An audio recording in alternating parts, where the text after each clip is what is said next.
श्री कृष्ण परमात्मा को जय, गीता माता को जय, व्यास भगवान की जय, శంకర భగవత్పాదులకు జయ, సద్గురుమూర్తికి జయ. మొన్న ఈశావాస మంత్రాలు చదువుకున్నాం కాబట్టి ఈరోజు ఈశావాసపై పాట.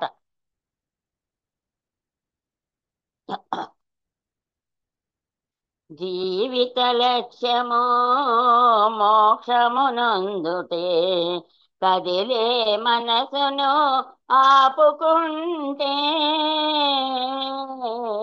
జీవిత లక్ష్యము మోక్షమునందుటే, కదిలే మనసును ఆపుకుంటే. పూర్ణమైన పరమాత్మ కొరత లేనిది, ఆత్మలోని జగతి కూడా పూర్ణమైనదే. పూర్ణము నుండి పూర్ణము వచ్చును, పూర్ణమును తీసిన పూర్ణమే మిగులును. జీవిత లక్ష్యము మోక్షమునందుటే, కదిలే మనసును ఆపుకుంటే. సర్వవ్యాపి పరమాత్మ శక్తి చేత, జగతిలోని అణువణువు నిండిపోయే.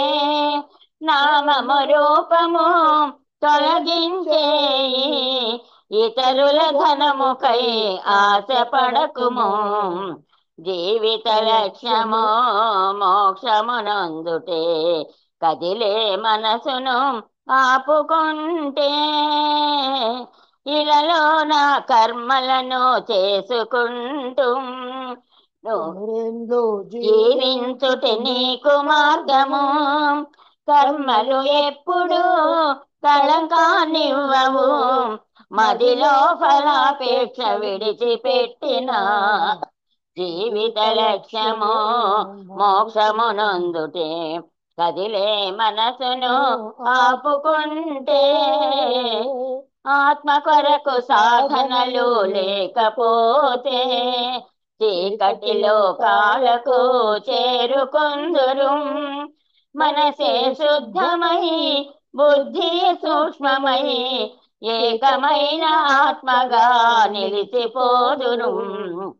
జీవిత లక్ష్యము మోక్షమునందుటే, కదిలే మనసును ఆపుకుంటే.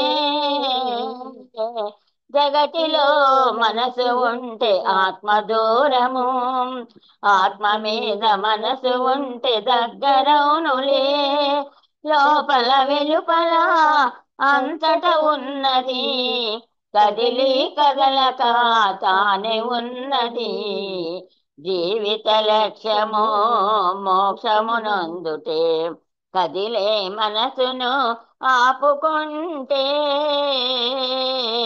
అందరిలో ఉన్నది ఆత్మయేనని, ఆత్మలోని అన్నియు దాగి ఉన్నవి. ఆత్మయే తానని తెలిసిన జ్ఞానికి, మదిలో స్పందనలు ఆగిపోవును. జీవిత లక్ష్యము మోక్షమునందుటే, కదిలే మనసును ఆపుకుంటే. కర్మయోగమొక్కటే ఆచరించిన, బంధములు పూర్తిగా తొలగిపోవు. మనసే భక్తితో తన్మయముందిన, మదిలో రజోగుణము తగ్గిపోవును. జీవిత లక్ష్యము మోక్షమునందుటే, కదిలే మనసును ఆపుకుంటే. సత్వములో నిలిచి నీవు గురుని చేరితే, జ్ఞానమంది సాధనలు చేయుచుంటే. ఆత్మయ నీవని తెలియుట జరుగును, మదిలో శాంతి జల్లు కురియుచుండులే. జీవిత లక్ష్యము మోక్షమునందుటే, కదిలే మనసును ఆపుకుంటే. సత్వగుణము బంగారపు పాత్ర వంటిది, ఆత్మదర్శనానికదే అడ్డువచ్చును. పోషకుడా నీవు దానిని తొలగించు, ఇది ఏ జీవుని చివరి చావుకే కాం జీవిత లక్ష్యమో మోక్షమునందుటే కదిలే మనసును ఆపుకుంటే కిరణాలను ఒక్కటిగా ఏకము చేసి ఆత్మదర్శనాన్ని కడ్డు తొలగ త్రోసే అహో ఏమది ఉల్లము జల్లుమనే అక్కడ ఉన్నది నా స్వరూపమేగా జీవిత లక్ష్యమో మోక్షమునందుటే మనసును ఆపుకుంటే జన్మాంతమైపోయిన అద్భుత వేళ జీవుడు పరమాత్మలో కలిసిపోయే ఆ అనుభూతిని నిత్యము స్మరణగా మదిలో నిలుపుకొనుటే పరమ లక్ష్యము జీవిత లక్ష్యము మోక్షమునందుటే కదిలే మనసును ఆపుకుంటే సృష్టిలోని జ్ఞానమూర్తి అగ్నిదేవా జగతిలోని త్రోవలన్నీ తెలుసు నీకు లౌకిక భోగాల ధ్యాసను తొలగించి నడుపుము నన్ను మోక్ష పదము వైపుగా జీవిత లక్ష్యము మోక్షమునందుటే కదిలే మనసును ఆపుకుంటే జీవిత లక్ష్యము మోక్షమునందుటే కదిలే మనసును ఆపుకుంటే सूर्य भगवान की जय सूर्य भगवान की जय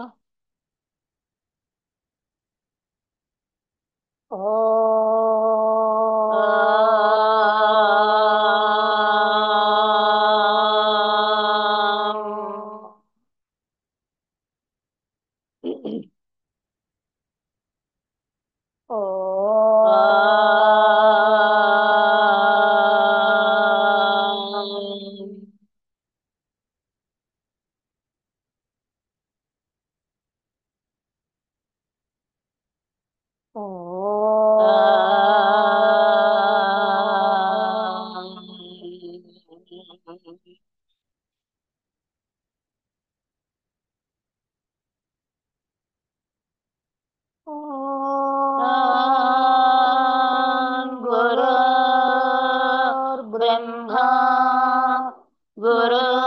गुरुर्विष्णु गुरुर्देव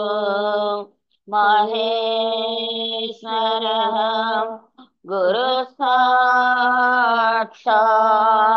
परब्रह्मा तस्मै श्री गुरवे नमः तस्मै श्री गुरवे नमः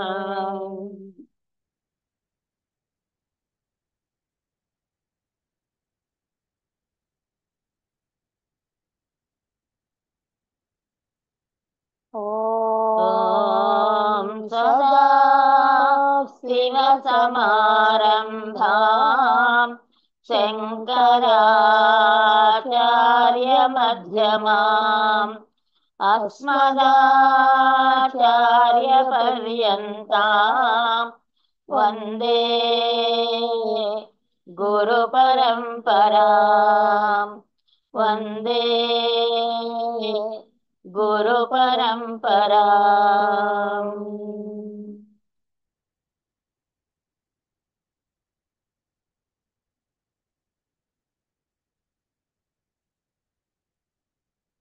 531 నుండి 541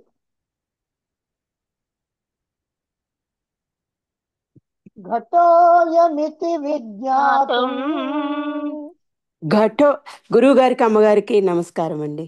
ఘటోయమితి విజ్ఞాతుం నియమః కోన్వపేక్షతే నియమః కోన్వపేక్షతే వినా ప్రమాణ సుష్ఠుత్వం विना प्रमाणसुष्ठुत्वम् यस्मिन् सति पदार्थधीः यस्मिन् सति पदार्थधीः अयमात्मा नित्यसिद्धः अयमात्मा नित्यसिद्धः प्रमाणे सति भासते प्रमाणे सति भासते न देशं नापि वा कालम् न देशं वापि न देशं नापि वा कालम् अशुद्धिं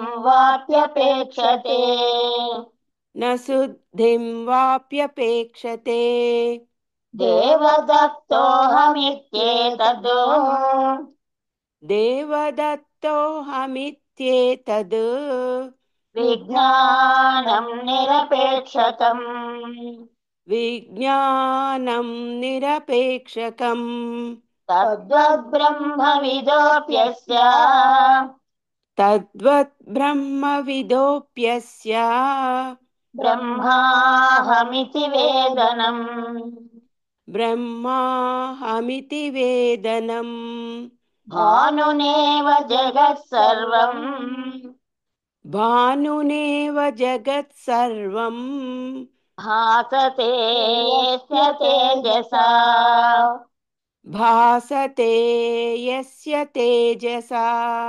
अनात्मकमसत्तुच्छम् अनात्मकमसत्तुच्छम् किं नु तस्यावभासकम् किं नु तस्यावभासकम् वेदशास्त्रपुराणानि वेदशास्त्रपुराणानि भूतानि सकलान्यपि भूतानि सकलान्यपि येनार्धवन्ति तं किन्नु येनार्धवन्ति तं किन्नु विज्ञातारं प्रकाशयेत् विज्ञातारं प्रकाशयेत् एष स्वयं ज्योतिरनन्तशक्तिः एष स्वयं ज्योतिरनन्तशक्तिः आत्मा प्रमेय सकलानुभूतिः आत्मा प्रमेयः सकलानुभूतिः यमेव विज्ञाय विमुक्तबन्धः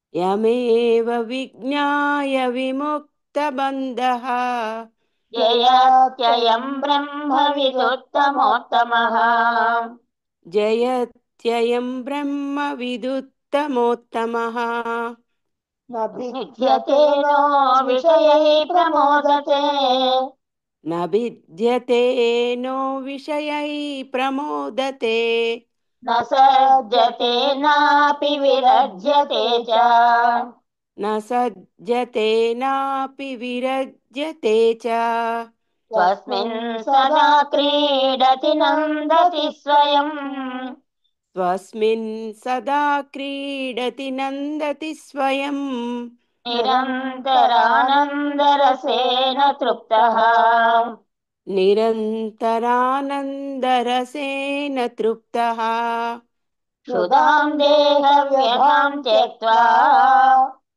क्षुधां देहव्यधां त्यक्त्वा बालः क्रीडति वस्तुनि बालः क्रीडति वस्तुनि तदैव विद्वान् रमते तदैव विद्वान् रमते निर्ममो निरहं सुखी निर्ममो निरहं सुखी चिन्ताशून्यमदैन्यभैक्ष्यमशनम् चिन्ताशून्यमदैन्यभैक्षमसनं पानं सरिद्वारिषु पानं सरिद्वारिषु स्वातन्त्र्येण निरङ्कुशा स्थितिरभीर् स्वातन्त्र्येण निरङ्कुशा स्थितिरभिर् निद्रा श्मशाने वने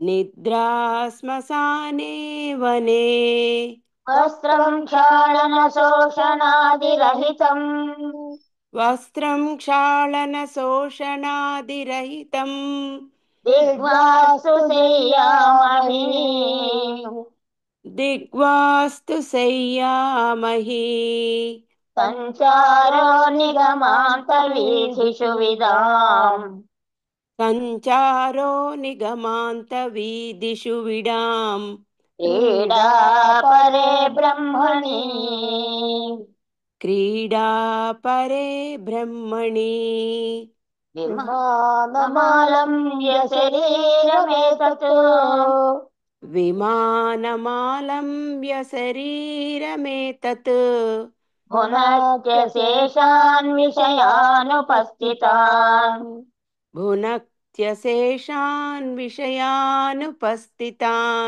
పరేచ్ఛయా బాలవదాత్మవేత్త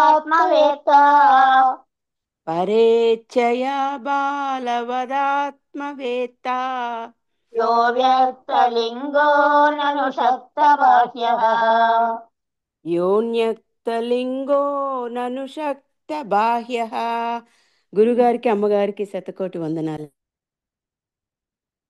ఆత్మానుభూతిలో ఉన్నటువంటి జ్ఞాని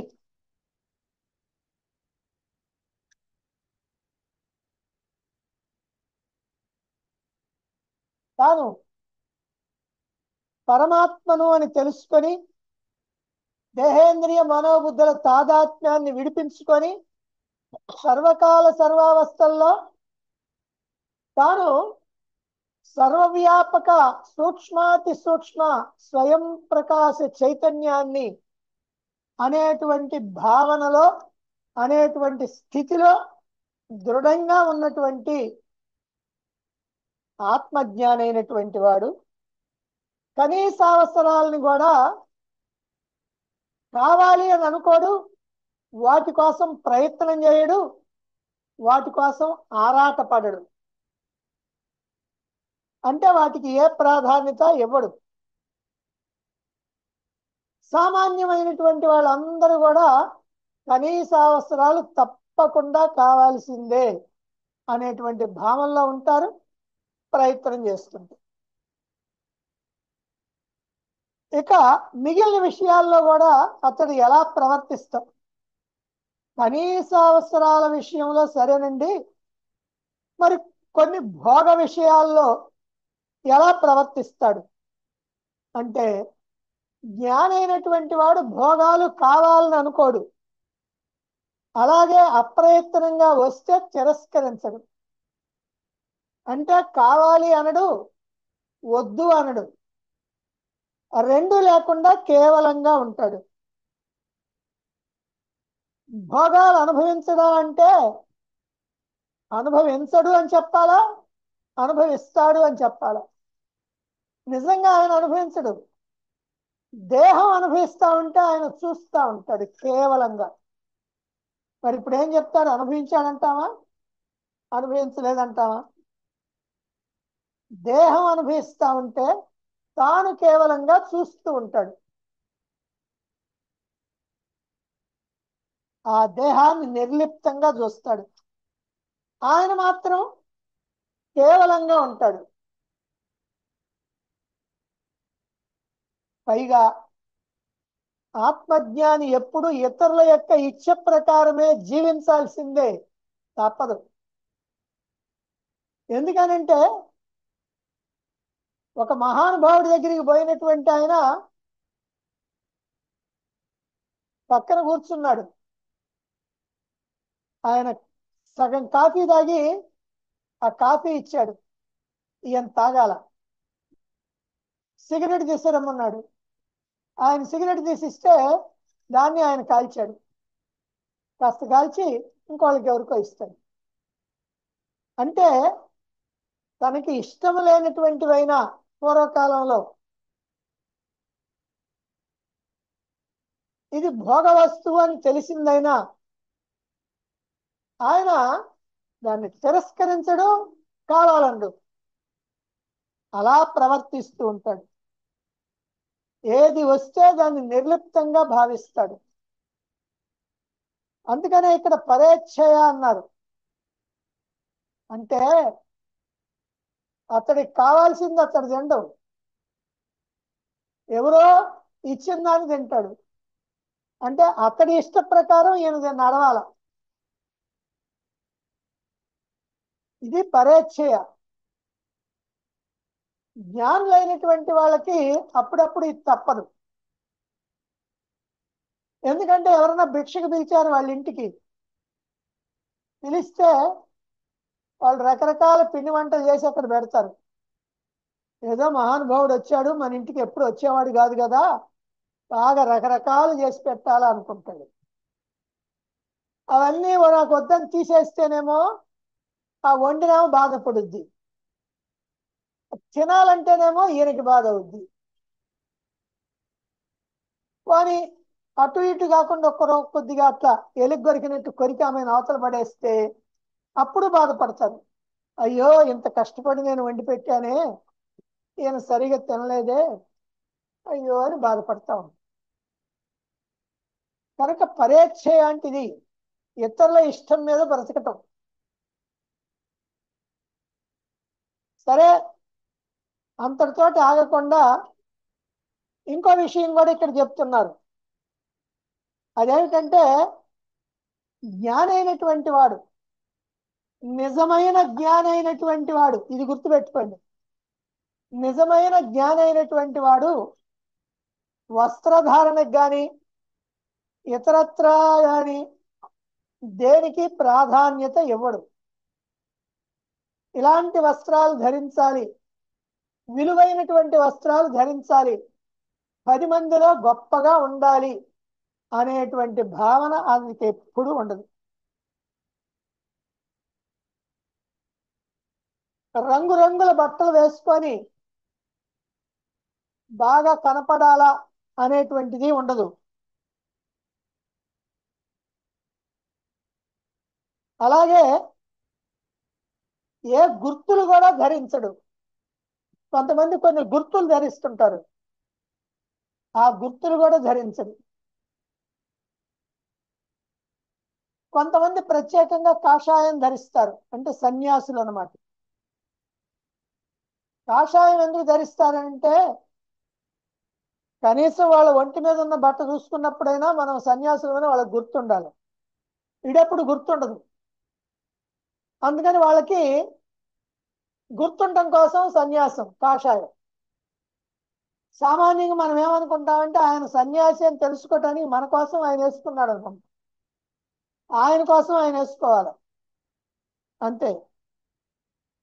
కొంతమంది పసుపు రంగు, ఎరుపు రంగు, నలుపు రంగు, ఇప్పుడు మనకి ఈ ఇవి వచ్చినాయి దీక్షలు, దీక్షలు, శివదీక్ష, భవానీ దీక్షలని, ఆ అయ్యప్ప స్వామి దీక్షలని వచ్చింది, శివదీక్షలు, శివదీక్షలు, ఇట్లా రకరకాలు. ఒకళ్ళు తెలుపు, ఒకళ్ళు నలుపు, ఒకళ్ళు ఎరుపు, ఇట్లా వేసుకుంటారు. దేనికి? మేము దీక్ష తీసుకున్నాం అని బయట వాళ్ళకే గుర్తు. వాళ్ళకి గుర్తుండాలా, బయట వాళ్ళకి కూడా గుర్తుండాలి. అందుకని వాళ్ళు 40 రోజులు ఎవరు కనపడ్డా స్వామి స్వామి అని పిలుస్తారు.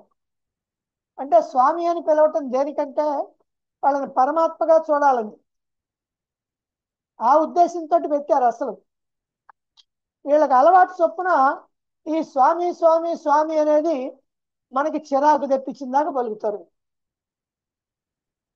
అంతగా ఆ స్వామి స్వామి అంటుంటారు. 40 రోజులు చాలా నియమాలతో ఉండాలి, ఉంటారు. చాలా మంది 99 మంది అట్లానే ఉంటారు. నేల పడకని, అలాగనే సర్ది స్వీకరించటం అని, ఇవన్నీ ఉంటాయి. 40 రోజులు అయిన తర్వాత 41వ రోజు ఏమవుద్ది అని అంటే, నాకు తెలిసినటువంటి వాళ్ళు కూడా కొంతమంది ఉన్నారు, 41వ రోజే కొనుక్కొని వస్తుంటారంట. అక్కడెక్కడో అమ్ముతారంట బాటిల్స్, అక్కడే మొదలు పెడతారు. అంటే 25 సార్లు 30 సార్లు పోయినటువంటి వాళ్ళ సంగతి చెబుతున్నాం. మొదటిసారి పోయినవాడు జాగ్రత్తగానే ఉంటుంది. ఎందుకంటే వీళ్ళు కాస్త ముదిరుంటారు కాబట్టి అందుకని వాళ్ళకేం పర్వాలేదు. ఇలా రంగులు ధరించటం ప్రత్యేకత కోసం. జ్ఞానికి ఏ ప్రత్యేకత లేదు, ఏ రంగులు అక్కర్లా. ఆయన జ్ఞాని అని ఇతరులకి చెప్పక్కర్లా, జ్ఞాని అని ఆయన గుర్తుంచుకోవాలి. అది మాత్రం అవసరమే. అది గుర్తుంచుకోవటానికి ఆయన ఏ డ్రెస్సు వేసుకోక్కర్లా, ఆయన గుర్తుంచుకుంటాడు. ఎందుకనంటే అతడు అనుభూతి పొందినటువంటి వాడు కనుక. కొంతమంది ఊర్ధపుండ్రాలు 111 పెడతారు, కొంతమంది అడ్డబొత్తులు పెడతారు. మేము వైష్ణవులం, మేము శైవలం అని గొప్పగా చెప్పుకోవటం కోసం. కొంతమంది మెడ చుట్టూ కర్చీఫ్ కట్టుకోవటం, లేకపోతే జేబుకి బిళ్ళలు తగిలించటం, ఇలాంటివి కూడా చేస్తూ ఉంటాం. ఇంకా కొంతమంది ఏం చేస్తారంటే 3 కర్ర ముక్కల్ని కట్టగట్టి భుజం మీద పెట్టుకుంటారు, అంటే భుజానికి తగిలించుకుంటారు. దాన్ని ఏమంటారంటే త్రిదండం. 3 దండాలు అంటే 3 కర్రలు. దండం అంటే కర్ర, 3 కర్రలు. అందుకని ఆయన త్రిదండి అంటారు. ఆ త్రిదండి అయినటువంటి వాడు ఎలా ఉండాలో ఏమిటో ఆయనకి తెలియని వాళ్ళు కొంతమంది ఉండొచ్చు, తెలిసిన వాళ్ళు కూడా ఆచరణలో ఉండరు. ఎందుకంటే అలా ఉండాలంటే కష్టం కాబట్టి. అలాగే పరివ్రాజకాచార్య అని పేరు పెట్టుకుంటారు. పరివ్రాజకాచార్య అంటే పరివ్రాజకులకి ఆచార్యుడు. పరివ్రాజకులు అంటే ఎవరు? ఎక్కడా ఒక చోట స్థిరంగా ఉండకుండా ఎల్లప్పుడూ తిరుగుతూ ఉండేవాళ్ళు. ఎందుకంటే మనుషులతో పరిచయాలు కనుక ఏర్పడినట్లయితే ఆ పరిచయాల వల్ల కొన్ని ఇబ్బందులు ఉన్నాయి. అందుకని 3 రోజుల కంటే ఎక్కడ ఉండరు. భిక్షాటన స్వీకరిస్తారు. సన్యాసి అయినటువంటి వాడు భిక్షాటన స్వీకరిస్తాడు. 3 రోజుల కంటే ఎక్కడ ఉండడు. కానీ మన పరివ్రాజకులు ఎట్లా అనంటే స్థిరంగా ఆశ్రమాలు ఏర్పాటు చేసుకుంటారు. వాళ్ళ ఆశ్రమే కాకుండా ఇంకా కొన్ని ఆశ్రమాలు ఏర్పాటు చేస్తాడు. వాటన్నిటి మీద పర్యవేక్షణ, దేవాలయాలు, స్కూళ్ళు, విగ్రహాలు, వీటి యొక్క వ్యవహారాలు, వీటి కోసం చందాలు, వీటిని సంపాదించటం, వాటికి ట్యాక్సులు పడకుండా జాగ్రత్త పడటం, ఇంకా ఎన్నో రకాలైనటువంటి జిమ్మిక్కులు చేయాలి. కానీ జ్ఞానైనటువంటి వాడికి ఇవేవి అక్కర్లా. జ్ఞానైనటువంటి వాడు నేను జ్ఞానిని చెప్పుకోడు, చెప్పుకోవాల్సిన అవసరం లేదు. అతనికి తెలుసు, ఇక ఎవరికి తెలియదు. అందుకనే జ్ఞాని ఇలాంటి వాటికి పాల్పడడు. నాకు కోట్ల రూపాయలు విలువ చేసే బిల్డింగ్ ఉండాలని అనుకోడు, ఆ బిల్డింగులో ఉండడు. అందుకనే ఎలా చెప్పుకుంటున్నాం అంటే తిండి కూడా ఆఖరికి భిక్షాటన చేస్తాడు. చెప్పుకున్నాం, తిండిని పట్టించుకోడు, కనీస అవసరాలు పట్టించుకోడు.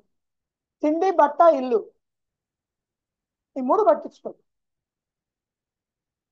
ఇలా ప్రవర్తించేటువంటి వాడు జ్ఞాని. పోజులు వేసేటువంటి వాళ్ళందరూ కూడా జ్ఞాని వేషంలో ఉన్న అజ్ఞానులు, లేదా సన్యాస వేషం వేసుకున్నటువంటి అజ్ఞానులు. వాళ్ళు చాలా దుర్మార్గాలు కూడా నైస్గా చేస్తుంటారు. అందుకనే ఆ వేషాలు వేసుకుంటారు. వాళ్ళు కూడా రాజకీయాలు నడుపుతుంటారు, వాళ్ళని వీళ్ళని ఆశ్రయిస్తారు. ఎకరాలు ఎకరాలు స్థలాలు కొట్టేస్తుంటారు వాళ్ళ ద్వారా. ఆ తర్వాత దాంట్లో ఆశ్రమాలు పెట్టటమో, విగ్రహాలు పెట్టటమో ఏవో చేస్తారు. వాటి కోసం మళ్ళీ డబ్బు వసూలు చేస్తారు. ఇలా వాళ్ళ తంటాలు ఏదో వాళ్ళు పడుతుంటారు. మామూలు మనుషుల కన్నా ఎక్కువగా తంటాలు పడుతుంటారు. అది తెలుసుకోవాలి. మామూలు వాళ్ళు ఏంటంటే ఏదో డబ్బు సంపాదించుకుందామండి అని దానికోసమే తంటాలు పడతారు. ఏదో ఉద్యోగం చేస్తారు, వ్యాపారం చేస్తారు, లేదా వృత్తిని పాటిస్తారు, ఏదో ఒకటి ఒక పని చేసి డబ్బు సంపాదించుకుందాం అంటారు. కొంతమంది దాంట్లో కూడా కాస్త మోసాలు చేసేవాళ్ళు ఉంటారు. అందరూ చేయరు, అందరూ మామూలుగా బ్రతకటమే కావాల్సి. కానీ వీళ్ళు అలా కాదు. వీళ్ళు చేసేటువంటి మోసాలు కానీ, వీళ్ళు చేసేటువంటి ఘోరాలు కానీ సామాన్యమైనటువంటివి కాదు. అవి తెలిసేది మాత్రం కొంతమందికి. కొంతమంది మూర్ఖంగా వాళ్ళకి భక్తులై అలాగే ఉంటారు, వాళ్ళనేమనరు, తెలిసినా కూడా వాళ్ళనేం మాట్లాడరు. ఒకవేళ ఎవరైనా మాట్లాడుతుంటే వాళ్ళ మీద యుద్ధానికి వస్తారు. అలా జరుగుతూ ఉంటుంది. ఇలా ఎవరైతే వేషాలు వేశారో వాళ్ళందరినీ నమ్మకూడదని గుర్తుపెట్టుకోవాలి. ఎవరైతే ఏ రకమైనటువంటి వేషాలకి ప్రాధాన్యత ఇవ్వకుండా, ఏ ఆడంబరాలకి ప్రాధాన్యత ఇవ్వకుండా సామాన్యమైనటువంటి జీవితాన్ని గడుపుతూ, ఎవరైతే తాము చేయవలసినటువంటి పనిని మాత్రమే చేస్తూ తమ కర్తవ్యాన్ని మాత్రమే నిర్వర్తిస్తూ ఉంటారో అటువంటి వాళ్ళని మాత్రమే నమ్మాలి. మళ్ళీ ఆ వేషం వేసేవాళ్ళు కూడా కొంతమంది ఉంటారు, అలాగా నటించేవాళ్ళు. అందుకని ఒక రోజు 2 రోజులు చూస్తే అర్థం కాదు, కొద్ది రోజులు చూడాలి, చూస్తే గాని వాళ్ళ సంగతి అర్థం కాదు. ఆ ప్రకారంగా ఆత్మానుభూతి పొందినటువంటి జ్ఞానులు ఇలాంటి వేషాలు లేకుండా ఉంటారు అని మనం తెలుసుకోవాలి. నిజంగా సాధకులైనటువంటి వాళ్ళు, సాధన చేసేటువంటి వాళ్ళు ఎలాంటి ప్రత్యేకతల్ని కోరుకోరు, ఏ ఆడంబరాలకి పోరు, ఏ ప్రదర్శనలు చేయరు, సామాన్యంగా సాదాసీదాగా ఉంటారు, నిరాడంబరంగా ఉంటారు. అటువంటి వాళ్ళనే గుర్తించి గౌరవించాలి. అటువంటి వాళ్ళని గౌరవించకపోయినా,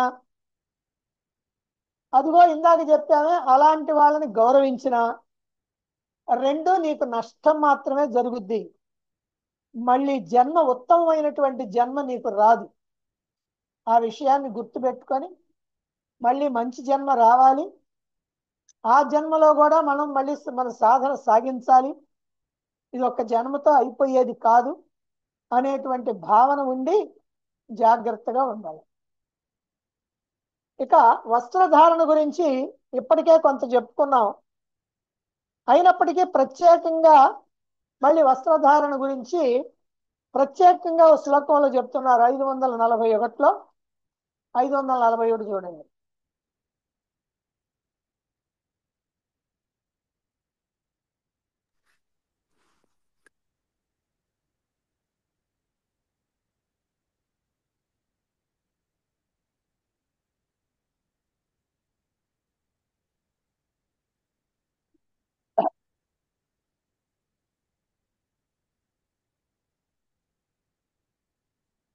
దిగంబరో వాపి చ సాంబరో వా, దిగంబరో వాపి చ సాంబరో వా, స్వగంబరో వాపి చిదంబరస్థః, స్వగంబరో వాపి చిదంబరస్థః, ఉన్మాత్తవద్వాపి చ బాలవద్వా, ఉన్మత్తవద్వాపి చ బాలవద్వా, పిశాచవద్వాపి చ రత్యవన్యాం, పిశాచవద్వాపి చ రత్యవన్యాం, దిగంబరో వాపి చ సాంబరో వా, దిగంబరో వాపి చ సాంబరో వా, స్వగంబరో వాపి చిదంబరస్థః, త్యగంబరో వాపి చిదంబరస్థః, ఉన్మాత్తవద్వాపి చ బాలవద్వా, ఉన్మత్తవద్వాపి చ బాలవద్వా, పిశాచవద్వాపి చ రత్యవన్యాం, పిశాచవద్వాపి చ రత్యవన్యాం, చిదంబరస్థః. చిదంబరస్థః అంటే ఆకాశంలాగా అనంతమైనటువంటి చైతన్యములో స్థితుడై ఉన్నటువంటి వాడు. అంటే ఆత్మానుభూతి పరుడు తాను ఆత్మని అని ఎట్లా అనుకుంటాడు? సర్వత్రా ఉన్నటువంటి పరమాత్మగా తనను తాను భావించుకుంటే. అంతేగాని ఈ దేహాన్ని గుర్తు చేసుకుంటే ఆయన ఎప్పుడు కూడా ఆత్మానుభూతి పరుడు కాదు. ఈ దేహం అసలు గుర్తుకే రాకుండా తాను ఎప్పుడు కూడా అనంతమైనటువంటి చైతన్యంగా, సర్వత్రా వ్యాపించి ఉన్నటువంటి చైతన్యంగా, అనంతమైనటువంటి చైతన్యములో స్థితుడై, అంటే అట్లా కూర్చొని ఉండేటువంటి జ్ఞానైనటువంటి వాడు, అంటే నిజమైనటువంటి ఈ ఆత్మానుభూతి పరుడు. దిగంబరవా అతి, ఒక్కొక్కప్పుడు దిగంబరంగా ఉండొచ్చు, అంటే బట్టలు లేకుండా ఉండొచ్చు. సాంబరోవా, సా అంబరోవా, ఒక్కొక్కప్పుడు వస్త్రాన్ని ధరిస్తూ ఉండొచ్చు, వస్త్రం లేకుండా ఉండొచ్చు. ఎవరో ఒకరు ఇచ్చారనుకోండి, ఆ వస్త్రాన్ని కూడా ధరించి ఉండొచ్చు. స్వగంబరోవా, ఇంకా మూడోది అవుతుంది.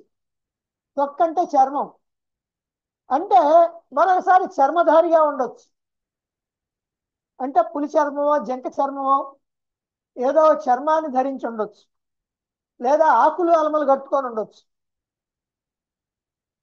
అలా ఉంటూ ఎలా ఉంటాడంట?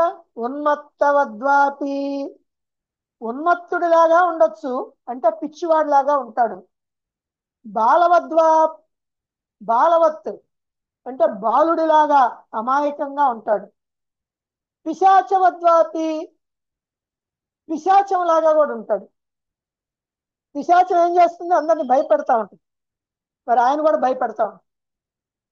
పిశాచం లాగా ఉంటుంది. నవ్వాల్సిన కాడ ఏడుస్తాడు, ఏడవలసిన కాడ నవ్వుతాడు, కేకలేస్తుంటాడు, రాళ్ళేస్తుంటాడు, అందరిని తరుగుతుంటాడు, ఏదో చేస్తుంటాడు. ఇలా అవన్యాం చరతి, అలా ఈ భూమి యందు సంచరిస్తూ ఉంటాడు ఆత్మజ్ఞాని. ఇందులో ఏ రూపంలోనైనా ఉండొచ్చు. ఇక్కడెక్కడ కాషాయ వస్త్రాలు ధరిస్తాడండి, లేకపోతే ఇదిగో ఈ నియమాలు ఉన్నాయి, ఈ పద్ధతులు, నియమాలన్నీ వాళ్ళకి లేవు. ఏ నియమాలు లేవు జ్ఞానికి, అజ్ఞానులకే అన్ని నియమాలు.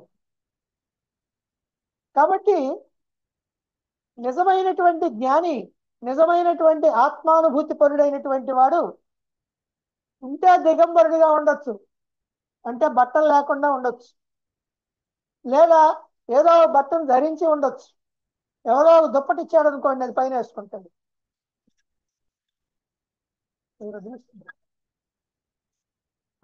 అలాగే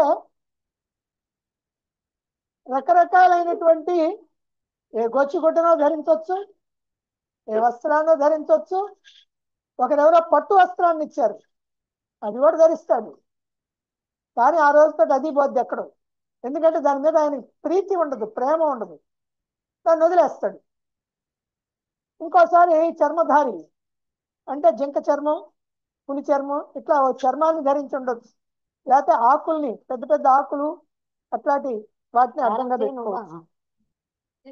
అలాగే ఒక్కోసారి ఉన్మత్తుడిగా ఉంటాడు, పిచ్చివాడిగా, ఒకసారి బాలుడిగా అమాయకంగా ఉంటాడు, పిశాచంలాగా భయపెడతా ఉంటాడు, ఇట్లా తిరుగుతుంటాడు అని ఆయన్ని గుర్తుపట్టడానికి కొన్ని గుర్తులు మనకి చెప్పారు. ఇది ఆత్మానుభూతి పొందినటువంటి జ్ఞానికి దీన్ని బట్టి మనకేం తెలుస్తుంటే ఈ ప్రపంచపు కట్టుబాట్లు లేవు, నియమనిష్టలు లేవు, విధి నిషేధాలు లేవు. అతడు స్వేచ్ఛాజీవి. మనకు కట్టుబాట్లు ఉన్నాయి. బట్టలు లేకుండా మనం బయటికి పోలేం కదా, పోలేం. మనం కూడా ఆకులు అలం కట్టుకొని పోతామా? పోలేము. ఏదో ఒకటి విలువైందో, విలువ తక్కువైందో, చిన్నదో పెద్దదో, ఏదో ఒకటి. అందువల్ల మనకున్న ఈ కట్టుబాట్లు, వాళ్ళకి ఏ కట్టుబాట్లు లేవు, ఏ నియమనిష్టలు లేవు, ఏ విధి నిషేధాలు లేవు. ఇలా ఉండాలి, అలా ఉండకూడదు అనేటువంటిది లేదు. అందుకని అతడు స్వేచ్ఛాజీవి. అతడు ఎలాంటి వేషాన్నైనా వేయచ్చు. ఎలాంటి వేషం అంటే ఆ వేషాన్ని కావాలని వేయడు. ఇక్కడే మనం గుర్తు పెట్టుకోవాలి. ఎలాంటి వేషం అంటే ఇష్టమైనటువంటి వేషాన్ని వేయొచ్చానంటే, ఇప్పుడు మనం ఇందాక చెప్పుకున్నాం సన్యాసులని వాళ్ళని వీళ్ళని చెప్పుకున్నాం. ఇక్కడ ఉంది ఏంటంటే ఎలాంటి వేషం అంటే ఆ వేషాలు కాదు. ఒక్కొక్కప్పుడు దొరికినటువంటి గుడ్డ పేలిక ఉందనుకోండి, దాన్ని గొచ్చుగా పెట్టుకుంటాడు. ఆ గుడ్డ పేలికలు నాలుగు పేలికలు దొరికితే వాటిని కుట్టుకుంటాడు, కుట్టుకొని ధరిస్తాడు, ఒక గొచ్చుగుడ్డగా వేసుకుంటాడు. మనకప్పుడు ఎవరో ఇచ్చారు దుప్పట్నో, లేకపోతే ఒక వస్త్రం అంగవస్త్రాన్నో, లేకపోతే ఒక పంచనో ఏదో ఇచ్చారు, ఇచ్చి కట్టుకోండి అన్నాడు, కట్టుకుంటాడు. అది ఎక్కడో పోద్ది అంతే. పైన వేసుకుంటే పైనుంచి పోద్ది, ఆ దుప్పటి వేసుకుంటే దుప్పటి జారిపోద్ది, ఈ కట్టుకున్నది కూడా ఎక్కడొక్కడ పోద్ది. అయ్యో ఇది పోతే ఎట్లా, అమ్మో నేను బయటపడతానే అనుకో, వాడికి అసలు తెలియదు. ఇంటే ఉంటుంది, పోతే పోద్ది అంతే. ఏమీ లేకపోతే అలా నగ్నంగానే ఉంటాడు, ఏ బట్ట లేకుండా అలాగనే ఉంటాడు. ఇంకో సమయంలో ఏ ఆకుల్లో అలవల్లో కట్టుకోవచ్చు, జింక చర్మాన్నో పులి చర్మాన్నో ధరిస్తూ ఉండొచ్చు. ఏ రకమైనటువంటి ఆచ్ఛాదన ఉన్నా లేకపోయినా అతనికి ఏం పట్టదు. నాకు బట్ట ఉన్నదా లేదా అనేటువంటి విషయం పట్టదు. ఆత్మానుభూతి పొందకుండా ఆత్మానుభూతి పొందటానికి ప్రయత్నం చేసేటువంటి జ్ఞాని కూడా చాలా వరకు మర్చిపోతాడు. అందుకనే పాపం ఇంట్లో తగాదాలు కూడా అవుతాయి. బజారుకి పోయి మీకు కూరగాయలు తెమ్మన్నాను కదా అని భార్య చెప్పుద్ది, ఆయన మర్చిపోతాడు. మర్చిపోవాలని మర్చిపోడు, ఆయనకి అది గుర్తుండదు ఈ విషయంలో. తర్వాత భార్య పోట్లాడుద్ది, ఏమయ్యా ఎన్నిసార్లు చెప్పాలి నీకు కూరగాయలు తెమ్మని, కూరగాయలు తెమ్మన్నావా, సరే అని అంటాడు. అంటే అప్పుడే ఆ స్థితిలో ఉంటే, నిజంగా జ్ఞానాన్ని ఆత్మజ్ఞానాన్ని పొంది నేను ఆత్మను అనేటువంటి స్థితిలో ఉంటే అప్పుడు ఇంకేం గుర్తుంటుంది? భార్య గుర్తుండదు, భర్త గుర్తుండడు, పిల్లలు గుర్తుండరు, డబ్బులు గుర్తుండవు, వస్తువులు గుర్తుండవు, ఏ ఇల్లు వాకిలి కూడా ఏం పట్టదు. అది స్థితి. మళ్ళాగా కట్టుకున్నటువంటి వస్త్రం, దీని యొక్క రంగు, మనకి రంగు బాగుందా బాగలేదా, ఈ రంగు అయితే మనం 10 మందిలో 10 మంది మనల్నే చూస్తారు, 10 మంది మనల్నే 10 మందిని మనమే ఆకర్షిస్తాం, కాబట్టి ఈ రంగు వేసుకుందాం అనేటువంటి ఆలోచన ఉండదు. ఏమండి, షర్ట్ అంటే ఏదో షర్ట్ వేసుకుంటే ఏముందండి, మన స్టేటస్కి తగ్గట్టుగా ఉండాలి కదా, కాస్త ఖరీదైంది. ఏదో మామూలు చీర కట్టుకుంటే ఏముంది, కాస్త పట్టు చీర కట్టుకుంటే 10 మంది మనం చూస్తారు, అది 10 మందిలో గౌరవంగా ఉంటుంది. మనం చూసి అనుకుంటారు, ఓహో ఈమె చాలా భాగ్యవంతురాలే అని అనుకుంటారు. అని ఆ స్టేటస్లను చూడరు. వీళ్ళకి ఆ స్టేటస్లు అక్కర్లా, అసలు బట్ట ఉందా లేదా అనే సంగతే అక్కర్లా. అందువల్ల రంగు ఉందా, ఇది నాణ్యంగా ఉందా, ఇది ఖరీదు ఎక్కువదా ఖరీదు తక్కువదా, ఈ ఆలోచనలు ఎందుకు చేస్తారు? ఈ ఆలోచనలు సుతరాము వాళ్ళకి ఉండవు. వాళ్ళ ఆలోచనలన్నీ ఆత్మలోనే ఉంటాయి. ఎందుకనంటే ఆత్మ ద్వారా ఆనందాన్ని అనుభవిస్తారు. వాళ్ళు ఏనాడు తెలియనటువంటి అఖండమైనటువంటి అనంతమైనటువంటి దుఃఖరహితమైనటువంటి ఆనందాన్ని అనుభవిస్తుంటారు. ఆ ఆనందాన్ని అనుభవించేటప్పుడు వాళ్ళకి ఇంకేమీ తెలియదు. మనం ఇక్కడ పుణ్యకార్యాలు చేస్తే స్వర్గానికి పోతాం. మనం అందరం స్వర్గానికి పోవాలని కోరుకుంటా ఉంటాం, అందరూ కోరుకుంటారు. దేనికంటే భోగాలు అనుభవించవచ్చు అంట అక్కడికి పోతే. ఇక్కడైతేనేమో ఏమిటోనండి అన్ని అడ్డాలు పాడు వీడు, ఇంట్లో వాళ్ళు అడ్డుపడుతుంటారు, బయట వాళ్ళు అడ్డుపడుతుంటారు, నియమాలు అంటారు, నిష్ఠలు అంటారు.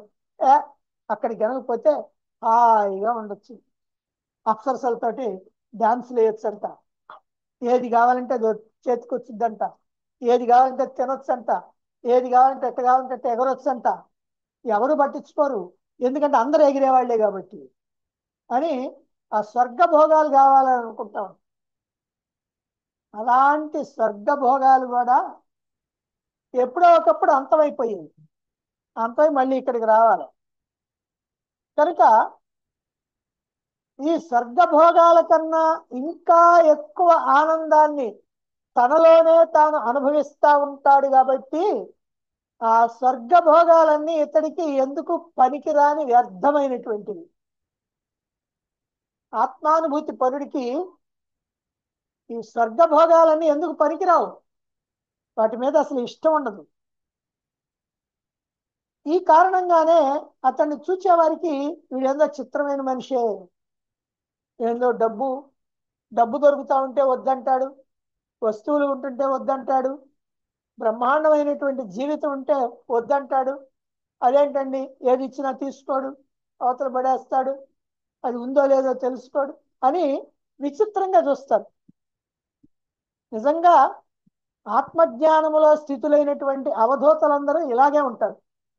ఇక్కడ మనం చెప్పుకున్నటువంటి లక్షణాలతోటే ఉంటారు. ఇక అప్పుడప్పుడు అతడు ఉన్మత్తుడిలాగా ఉంటాడు అని చెప్పారు. ఉన్మత్తుడు అంటే పిచ్చివాడు. పిచ్చివాడు ఏం చేస్తాడు, తన పరిస్థితులు, తనకి ఎదురుగా ఉన్నటువంటి పరిస్థితులకు వ్యతిరేకంగా ప్రవర్తిస్తుంటాడు. అక్కడ ఎవరో చనిపోయారు, అక్కడ ఏడుస్తూ ఉంటారు, వాళ్ళు ఏడుస్తున్నారు, ఈ నటుపోతా పోతా ఆహా ఓహో నవ్వుకుంటా పోతారు. వాళ్ళు ఏడుస్తా ఉండి నవ్వుతాడేంది, వాళ్ళు గనక కోపం వచ్చిందంటే పట్టుకొని తంతారు కూడా, తన్నినా నవ్వుతాడు. ఎందుకంటే అతనికి ఆ దేహం సంగతి కూడా తెలియదు. సరే, కొంతమంది సంతోషంగా ఉంటారు. వాళ్ళు సంతోషంగా ఉన్నారు ఎందుకంటే ఏదో ఒక వస్తువు లభించటమో, వాళ్ళ కోరిక తీరటమో, వాళ్ళకి ఏదన్నా అనుకోకుండా లాభం రావటమో ఏదో ఒకటి ఉంది. ఇప్పుడు ఈయన ఏడుస్తా పోతుంది. అదేమిటి ఆనందంగా ఉంటుంటే ఏడుస్తా పోవటం ఏమిటి అని మనం అనుకుంటాం. కానీ అతడు ఏడ్చేది నవ్వేది అక్కడ పరిస్థితులకు కాదు, తన ఆలోచనలకు అనుగుణంగా. పిచ్చివాడైనటువంటి వాడు ఎందుకు ఏం చేస్తాడో తెలియదు, అతనికి ఏదో గుర్తుకొస్తుంది, దానికి నవ్వుతాడు. ఆ సమయంలో అక్కడ ఎవరో ఏడుస్తుంటాడు. అలాగే ఒక్కో సందర్భంలో ఆయనకి ఏడుపు వచ్చింది, ఇక్కడ ఎవరో నవ్వుకుంటా ఉంటాడు. అందుకని ఈ ప్రకారంగా ఉంటారు. వాళ్ళు పిచ్చి వాళ్ళు ఎట్లుంటారో ఈ ఆత్మానుభూతి పరుడు కూడా అలాగనే ఉంటుంది. ఆయన ఎల్లప్పుడూ కూడా తనలో ఉన్నటువంటి ఆనందాన్ని అనుభవిస్తూ ఉంటాడు కాబట్టి ఆనందంగా ఉంటాడు. కానీ మానవులు ఎప్పుడు ఏదో ఒకటి లోపాలు కొరతలు ఉంటాయి కాబట్టి ఏడు మొహాలు పెట్టుకున్నాం. వీళ్ళు ఏడు మొహాలు పెట్టుకున్నా ఆయన మాత్రం ఆనందంగా ఉంది. ఏం తిట్టుంటున్నాడు అని అనుకుంటాం, ఆయన వ్యవహారంలో ఆయన ఉన్నాడు, వీళ్ళ వ్యవహారంలో వీళ్ళు ఉన్నారు, అంతే తేడా. ఒక్కోసారి బట్టలు చింపుకొని పరిగెత్తుంటాడు, ఎదురుగా ఎవరు లేకపోయినా వాళ్ళతో ఏదో మాట్లాడుతున్నట్టు మాట్లాడుతూ ఉంటాడు. ఇవన్నీ పిచ్చివాళ్ళ యొక్క లక్షణాలు. ఎందుకు చేస్తున్నాడు ఇలాగా, చెయ్యాలని చేస్తున్నాడు అంటే చెయ్యాలని అసలు చేయడు. ఎందుకనంటే ఎదురుగా జరుగుతున్నది ఏది ఆయనకి పట్టదు, గుడ్డివాడి కింద లెక్క ఆయన. ఎవరు ఎందుకు ఏడుస్తున్నారో, ఎవరు ఎందుకు నవ్వుతున్నారో, ఎవరు ఎందుకు మాట్లాడుతున్నారో, ఎవరు ఎందుకు పోట్లాడుకుంటున్నారో ఆయనకి ఏం పట్టదు, ఆయన వ్యవహారమే ఆయనకి. అందుకని అట్లా ఆనందంగా ఉంటాడు. తనలో తనకు వస్తున్నటువంటి జ్ఞాపకాలకి స్పందిస్తూ ఉంటాడు. ఏవో జ్ఞాపకాలు ఉంటాయి, ఏవో ఆలోచనలు ఉంటాయి, ఆ జ్ఞాపకాలకు స్పందిస్తూ ఉంటాడు. అలాగే ఈ ప్రపంచంలో ఇదంతా సత్యం అనుకొని దీనికోసమే ఏడుస్తా, బాధపడతా, కోప్పడతా, కొట్టుకుంటా, తిట్టుకుంటా, తన్నుకుంటా ఉంటారు కదా జనం. అవన్నీ చూసిన తర్వాత ఈయన ఎందుకు నవ్వుతాడు అంటే అసలే మిథ్యా ప్రపంచం, అసలు జగత్తే లేదు, ఈ జగత్తులో ఈ వస్తువులు లేవు, ఈ వస్తువుల కోసం ఈ పిచ్చోళ్ళు కొట్టుకుంటున్నారు అని ఆయన నవ్వుకుంటా ఉంటాడు. అంటే ఎలా ఉంటుంది, ఆయన చూసేమో మనం నవ్వుతున్నాం, మనను చూసేమో ఆయన నవ్వుకుంటున్నాడు. ఆయనకి హాయిగా బాగా భోగాలు అనుభవించడం చేత కాదు, పిచ్చోడు ఎందుకు అట్టుంటాడు సరిగా స్నానం చేయడు, బట్టలు వేసుకోడు, సరిగా ఒక మంచి చోట కూర్చోడు, ఎక్కడ పడితే అక్కడ కూర్చుంటాడు, శ్మశానాలమ్మడి తిరుగుతాడు, చిచి అని మనం అనుకుంటాం. ఆయన ఏమనుకుంటాడు, ఇదంతా పెద్ద శ్మశానం, శ్మశానంగా ఏముంది ఇక్కడ, ఇదంతా ఒట్టిదే కదా, ఈ ఒట్టి దాంట్లో ఏదో ఉన్నదనుకొని పరుగులు తెస్తూ ఉంటారు, అక్కడ ఏమీ లేకపోతే కింద పడి ఏడుస్తారు అని ఆయన అనుకుంటాడు. కాబట్టి విషయాల కొరకు, వస్తువుల కొరకు, భోగాల కొరకు కాట్ల కుక్కల్లాగా పోట్లాడుకునేటువంటి వాళ్ళని చూచి, ఏదో పోయింది అని ఏడ్చే వాళ్ళని చూచి హాయిగా నవ్వుకుంటాడు. ఏదో పోయింది పోయింది పోయింది అని ఏడుస్తూ ఉంటారు. ఏం పోయింది? నా సంపాదించింది పోయిందండి, అదిగో వాళ్ళకి ట్యాక్స్ కట్టాల్సి వచ్చింది, లేకపోతే దొంగలు ఎత్తుకుపోయారు, లేకపోతే అగ్నిలో కాలిపోయింది, లేకపోతే వర్షం పడి ఇంట్లోకి నీళ్ళు వచ్చి మొత్తం తడిసిపోయినాయి అని ఏడుస్తారు కదా. ఇట్లాంటప్పుడు అంటే దేనికోసం ఏడుస్తున్నాడు?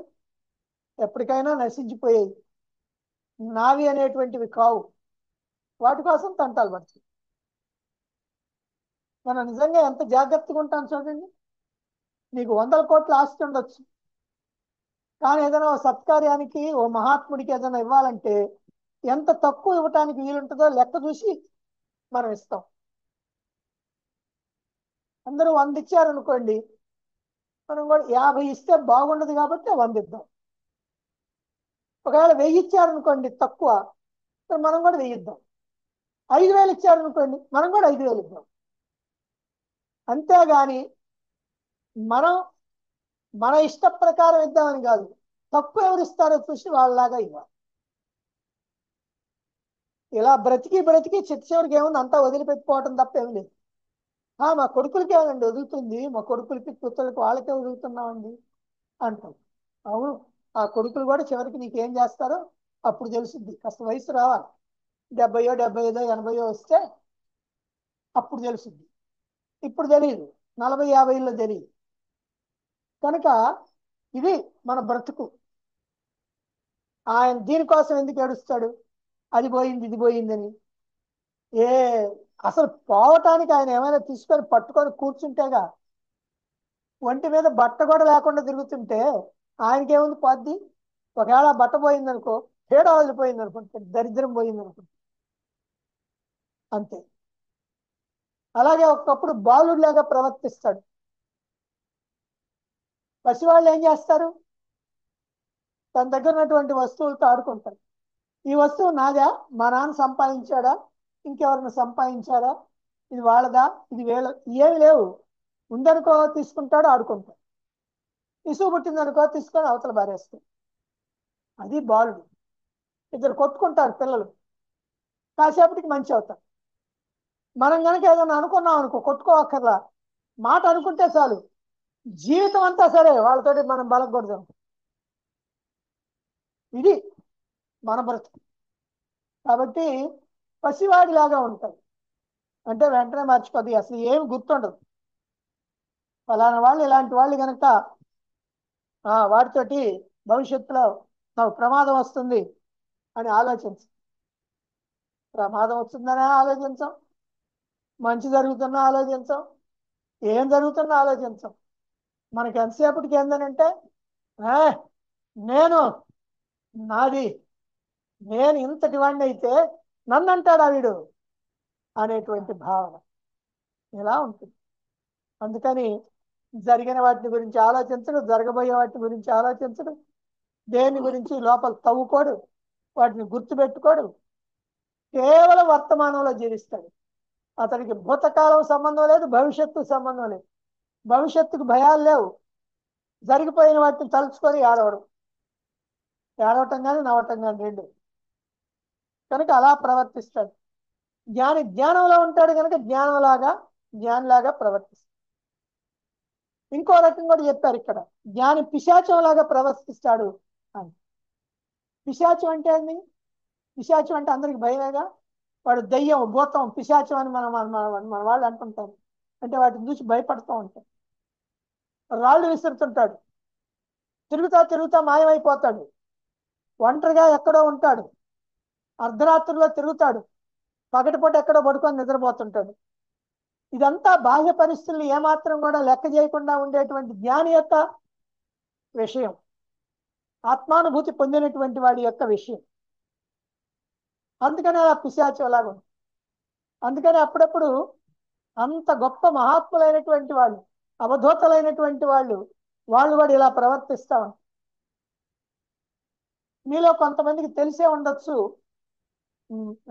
షిరిడి సాయిబాబా ఒక్కోసారి అట్లా ఇతరులను భయపెడుతుంటాడు, అరుస్తుంటాడు, కోప్పడుతుంటాడు.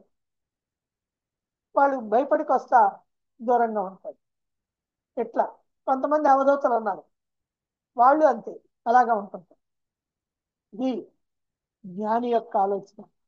మొత్తం మీద మనం తెలుసుకోవాల్సింది ఏమిటంటే, జ్ఞాని అయినటువంటి వాడికి ఏ నియమ నిబంధనలు లేవు, ఏ కట్టుబాట్లు లేవు, ఏ రూల్స్ లేవు, దేన్ని పాటించరు. అప్పటికప్పుడు ఎలా ప్రవర్తిస్తే అలా ప్రవర్తిస్తుంటారు. వాళ్ళ దేహం ఎలా ప్రవర్తిస్తుందో అలా ప్రవర్తించని అనుకుంటారు. అంతేగాని వాళ్ళు ఇట్లా అట్లా, ఇది కావాలి అది కావాలి అది వద్దు, ఇలాంటివి ఏమి కూడా ఉండవు. ఎలా అయినా ప్రవర్తిస్తుంటారు. ఇక ఇతరులు కనిపెట్టలేనటువంటి జ్ఞాని యొక్క ప్రవర్తన. ఇప్పటిదాకా మనం ఇవన్నీ జ్ఞాని ఎలా చేస్తుంటాడో మనం కనిపెట్టవచ్చు. ఇతరులు కనిపెట్టలేనటువంటి జ్ఞాని యొక్క ప్రవర్తన గురించి ఇక ముందు చెప్పబోతా ఉన్నారు. ఇంతవరకు ఏం చెప్పుకున్నామో ఒక్కసారి మనం మళ్ళీ గుర్తుపెట్టుకొని, ఆ తర్వాత ఆ జ్ఞాని ఎలా ఎలా ప్రవర్తిస్తాడు అనేటువంటి విషయాన్ని 542వ శ్లోకంలో మనం రేపు చెప్పుకుందాం.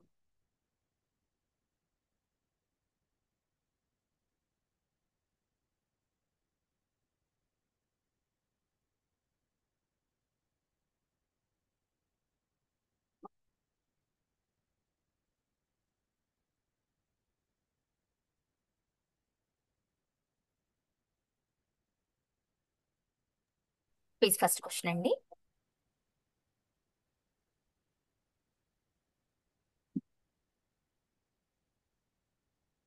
భోగాల పట్ల జ్ఞాని ప్రవర్తన ఎలా ఉంటుంది? తిరస్కరిస్తాడు. ఆసక్తి తిరస్కారం ఏదీ ఉండదు. ఆసక్తి చూపుతాడు.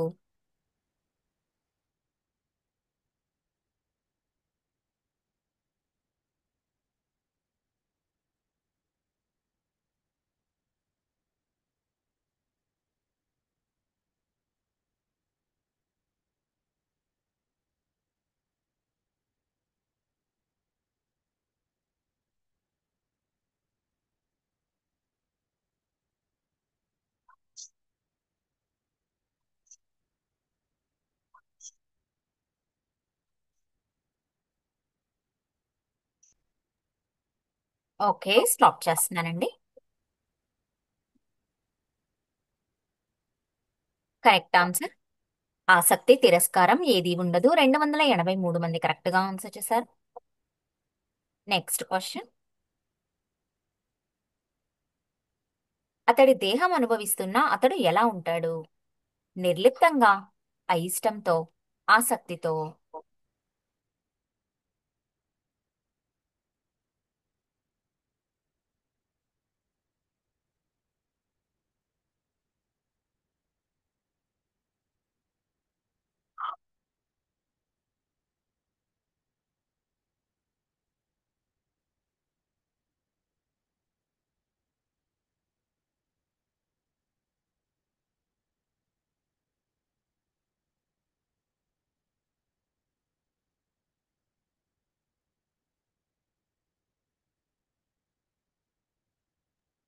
ఓకే, స్టాప్ చేస్తున్నానండి. కరెక్ట్ ఆన్సర్ నిర్లిప్తంగా. 288 మంది కరెక్ట్ గా ఆన్సర్ చేశారు. Next question.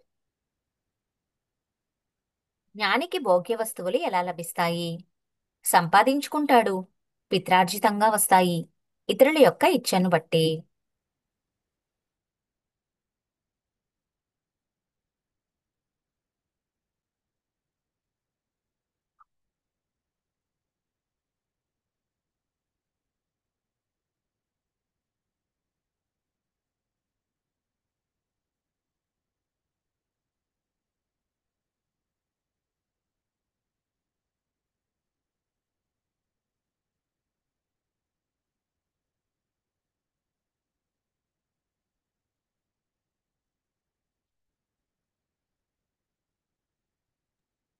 ఓకే, స్టాప్ చేస్తున్నానండి. Correct answer. ఇతరుల యొక్క ఇచ్చను బట్టి 281 మంది కరెక్ట్ గా ఆన్సర్ చేశారు. Next question. జ్ఞానికి ఇతరులు లేదా గృహస్థులు ఎందుకు ఇస్తారు? ఇష్టంతో, తమకు భగవద్ అనుగ్రహం లభిస్తుందని, జాలితో.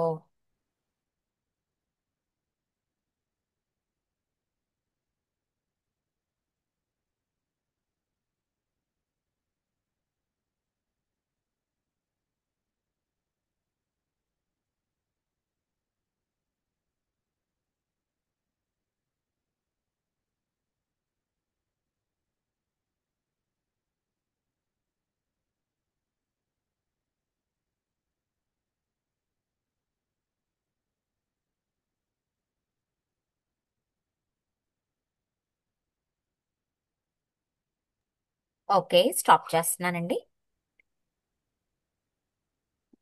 Correct answer.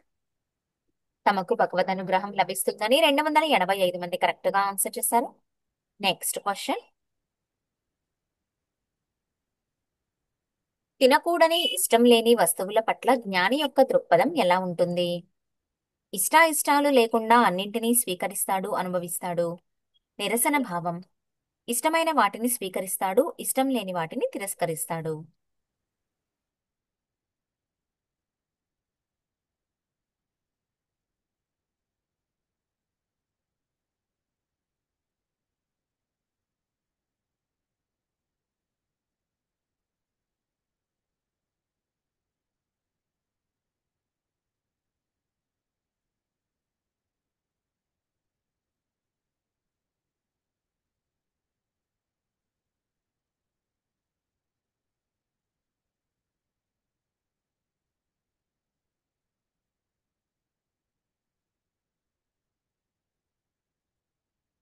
ఓకే, స్టాప్ చేస్తున్నానండి. Correct answer. ఇష్టాయిష్టాలు లేకుండా అన్నింటినీ స్వీకరిస్తాడు, అనుభవిస్తాడు. 276 మంది కరెక్ట్ గా ఆన్సర్ చేశారు. Next question.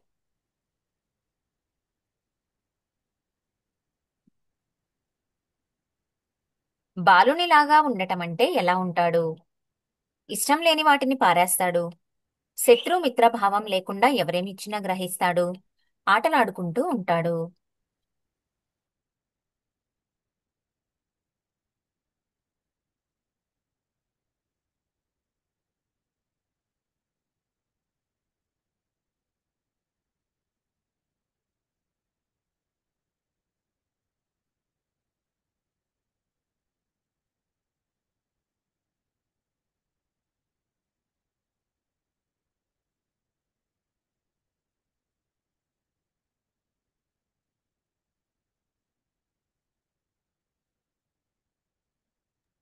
ఓకే, స్టాప్ చేస్తున్నానండి.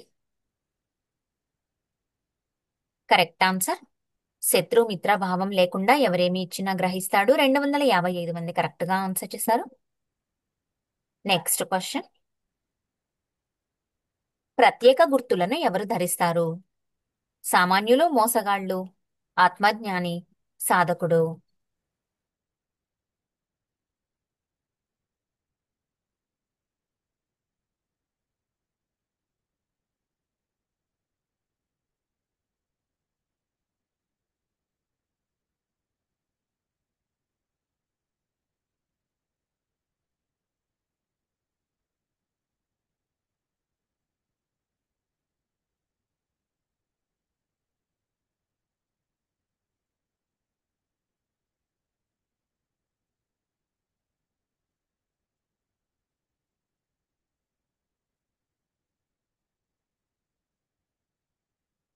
ఓకే, స్టాప్ చేస్తున్నానండి.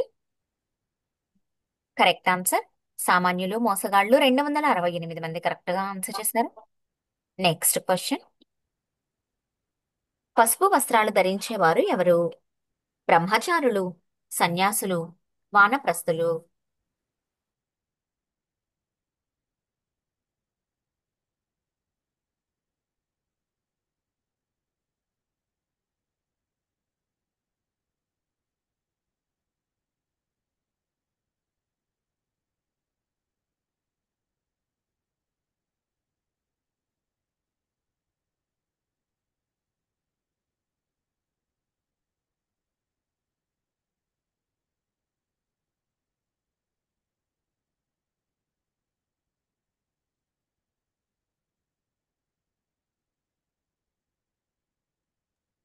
ఓకే, స్టాప్ చేస్తున్నానండి.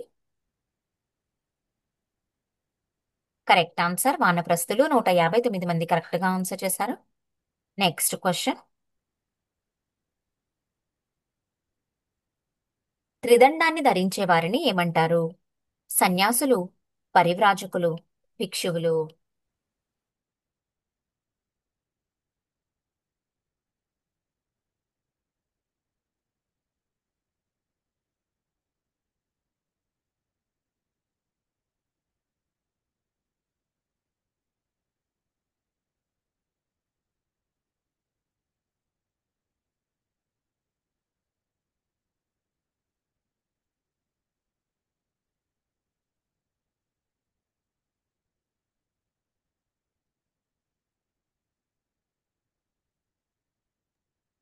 ఓకే, స్టాప్ చేస్తున్నానండి. కరెక్ట్ ఆన్సర్ పరివ్రాజకులు 258 మంది కరెక్ట్ గా ఆన్సర్ చేశారు. Last question. కాషాయ వస్త్రాలు ధరించి ఆడంబరాలకు పోయేవారు ఎట్టివారు? గృహస్థులు, భోగ సన్యాసులు, సన్యాసి వేషంలోని మోసగాళ్ళు.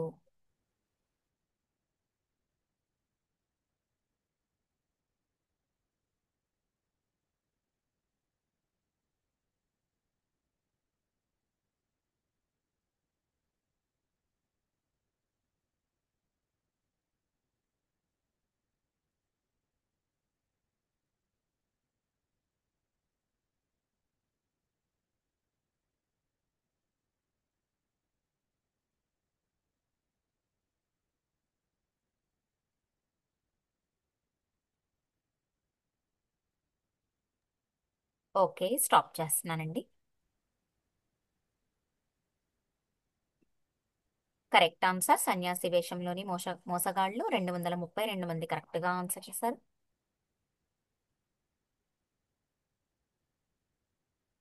రేపు వివేక చూడమని శ్లోకాలు చదవాల్సిన వాళ్ళు కే మణికుమారి గారు, మీరు రెడీగా ఉండండి.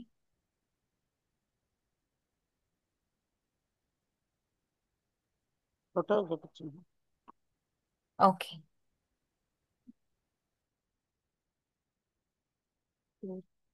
మొన్న హైదరాబాద్ లలిత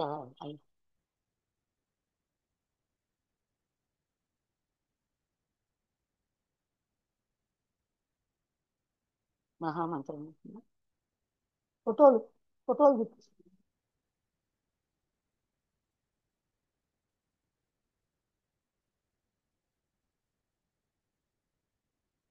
హైదరాబాద్ నుండి లలిత ఆ, ఆ, అట్లాంటాలో ఉంటారు. హైదరాబాద్ లో ఇప్పుడు ఉన్నారు. హైదరాబాద్ నుంచి వచ్చి మహామంత్రం చేసుకొని గురు పూజ చేసుకున్న సందర్భంలో వాళ్ళ కుమార్తె అలాగే అల్లుడు వాళ్ళు కూడా రావటం జరిగింది.